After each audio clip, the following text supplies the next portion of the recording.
This is where offcuts and waste will go to be recycled. But yeah, please don't look over that. No, wait, where are you going? No, please don't look over there. That's fabric I have to recycle at some point. I will get round to it, I promise.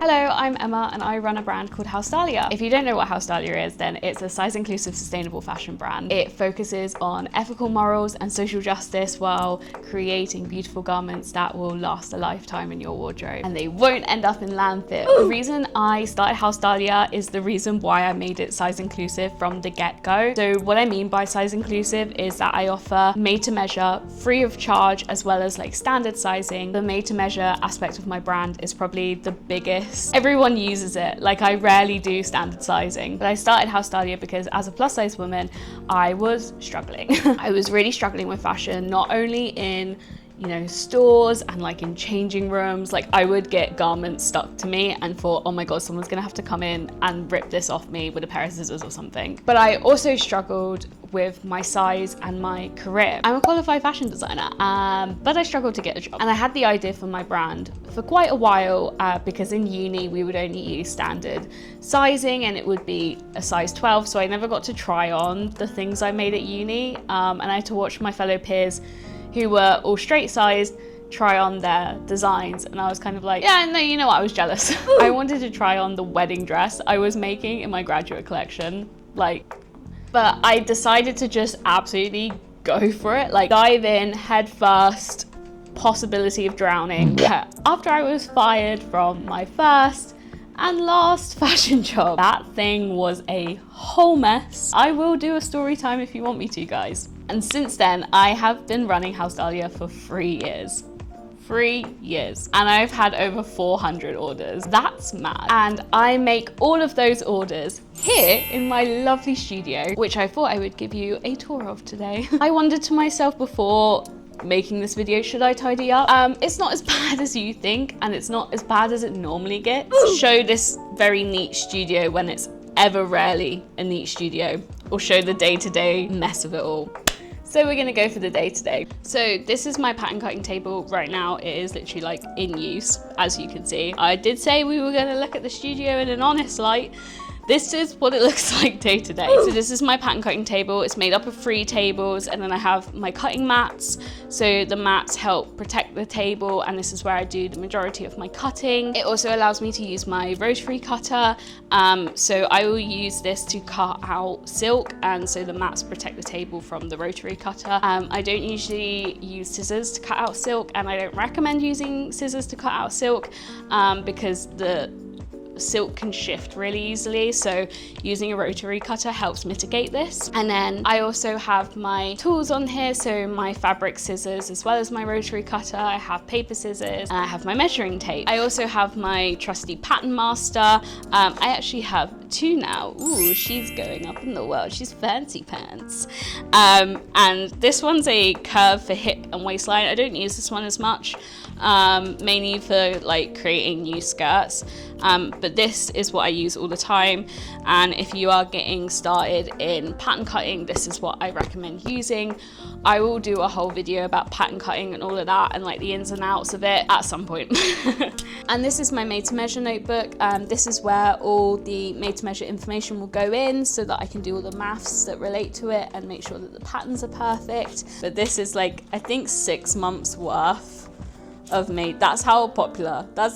I was serious when I say that made to measure is the bulk of my business. I'm not kidding. And then on the other side of the table, at the moment, it's where I've got patterns and then orders that can't really be hung up. So like 9 skirts essentially. But yeah, so that's basically the pattern cutting table. Now this is where the magic happens. This is my baby, my Juki, my industrial sewing machine. I used to have a domestic up until a year ago, and then I got my industrial. My life has changed. I will never go back to a domestic. They're just not the same whatsoever. But yeah, I have a little drawer here And this just like holds my like needles and just like sewing machine accessories, like feet, and just like at the moment it's become a little bit of a junk drawer. Like I've got some things waiting to go on skirts and stuff like that. Also some of my shearing lives in here, like the shearing elastic. Behind it is my collage wall. So I literally have collected like loads of little postcards and paintings from my trips to like museums, to Paris, everything like that. And these go up on my wall along with all the fabric swatches I have collected and I'm still collecting. I actually need to do a refresh of this wall. I've got like loads to put up of like little fabric swatches I've collected. My plan for this is literally to cover the whole wall, so like I can essentially look up and go, I'm gravitating towards this color and I'm gravitating towards this print. Basically like define my future collections color palettes right here, as well as doing other research. It's almost like a reference book but on the wall. This is the fabric stash. It is literally a visual representation of and you're probably thinking, how the hell do you navigate this? You don't, I do, because it's based on vibes, my vibes. We have our darks here, and this is taking up a lot of room at the moment because I'm predominantly working on dark garment, because I just had my autumn collection at hausdahlia.com if you want to have a look. So this is taking up a lot of space at the moment because obviously it's the fabric I'm using the most. And then next to that we have the rolls of fabric. So this is usually where my silk will go because it's sent to me on rolls of fabric. And then up top we have calico, and this is like sampling fabric. So fabrics I'm not using anymore that I can use for like samples or tests or whatever I need to use them for, they will go up there. And then down at the bottom of this is the fabric bins. So this is where offcuts and waste will go to be recycled. But yeah, please don't look over there. No, wait, where are you going? No, please don't look over there. That's fabric I have to recycle at some point. I will get round to it, I promise. We're just gonna pretend right now that it doesn't exist. So this is my rail. This is where all my lovely creations go, plus, you know, samples and bespokes. So this is a dress I'm currently working on. It's a sample of a wedding dress, and I'm gonna take you along on the journey for this because it's such a cool piece. It's got all these lovely cartridge pleats that then go into this lovely corset, and it's gonna be, oh my god, it's gonna be so cool. I'm so excited to make this. And then we have like orders that are either like complete or they're still being made. So like this jacket, it doesn't have the lining yet. It's literally just the shells still because I'm making the other jacket at the moment. But yeah, and then I have like my own finished samples on here. So like this jacket, which is my size and like is what I wore for the photo shoot. And it's like completely finished. This will live here because I don't have enough room in my actual wardrobe at home. And then these are my mannequins, so I'll usually use these to either drape orders on. So like this one is on my smaller mannequin because I don't get to show off smaller sizes that often. And then this is my slightly larger mannequin, apparently a plus size mannequin. Yeah, that's not plus size, but whatever. And I'll use these mannequins to start exploring like new designs. So this one's currently got like a chiffon exploration on it. And then I do have an adjustable mannequin, but right now she's in timeout because she cost £200, she broke, and she lasted 2 years. Yeah, I don't really recommend getting the adjustable mannequins actually, unless you're only adjusting it to your size and then leaving it there. If you're constantly adjusting it, it doesn't hold up very well. And like I got what was apparently top range and it just didn't last. And then this is my iron. So this is, yeah, the iron. It's a home iron. It is like a top of the range one, but it's on its last legs. And I'm very looking forward to getting an industrial iron next month. I'm getting the whole shebang. I'm so excited. Like, is it weird to nerd out on an iron? I don't think so.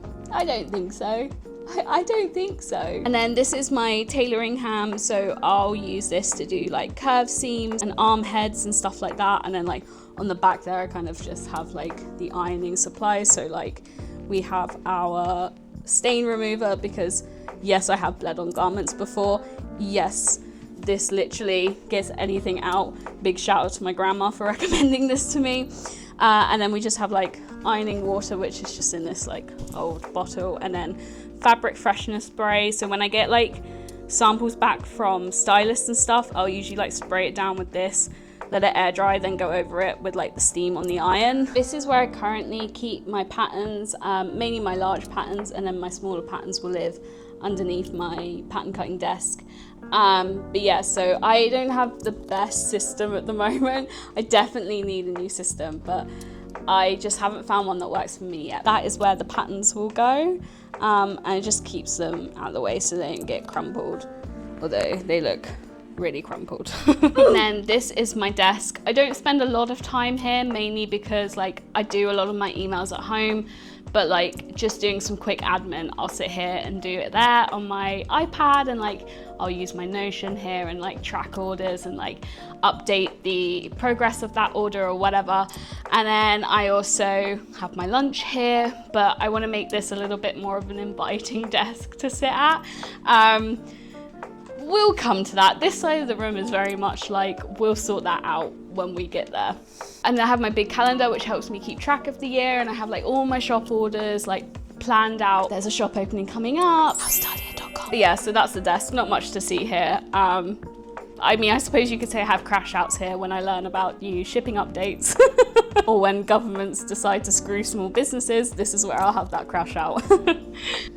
So that was the studio. I hope you liked it. And you'll be seeing much more of it, plus, you know, my creative processes, how I create collections, you know, bespoke garments like wedding dresses, because I'm gonna take you along for the ride, because I am fully committing to this YouTube, fully committing. Future Emma, this is a warning. This is not another project for you to just disregard after 2 weeks.